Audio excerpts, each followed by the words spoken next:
नमस्कार, नॉलेज का कटोरा या माझ्या यूट्यूब चॅनलवर आपल्या सर्वांचं स्वागत आहे।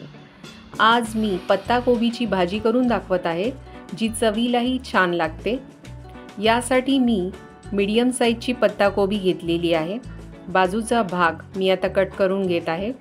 मी वरचा पोर्शन सुद्धा काढून घेतलेला आहे। आता मधून मी ही भाजी कट करून घेत आहे आणि त्यानंतर तिला मी बारीक अशी कट करून घेणार आहे। बारीक कट करून घेतल्यामुळे ही भाजी छान शिजते।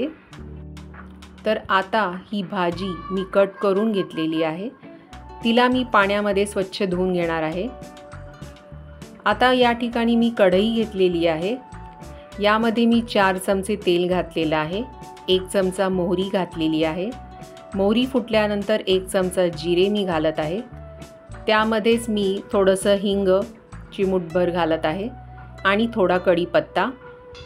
त्यासोबतच मी 2 चमचे मटार पण घालत आहे आणि हे सगळं व्यवस्थित परतून घेत आहे।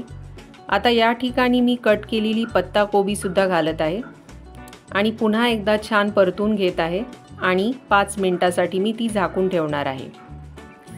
5 मिनिटानंतर मी ही भाजी पुन्हा एकदा व्यवस्थित हलवून घेत आहे।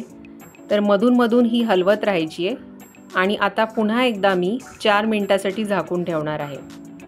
तर वाफेवर ही भाजी छान शिजते म्हणून मी हिला पुन्हा एकदा झाकून ठेवलेला आहे। आता 4 मिनिटानंतर यामध्ये मी 1 चमचा लाल तिखट घालत आहे, अर्धा चमचा हळद, अर्धा चमचा धने पावडर, अर्धा चमचा गरम मसाला आणि चवीनुसार मीठ यामध्ये मी घालत आहे।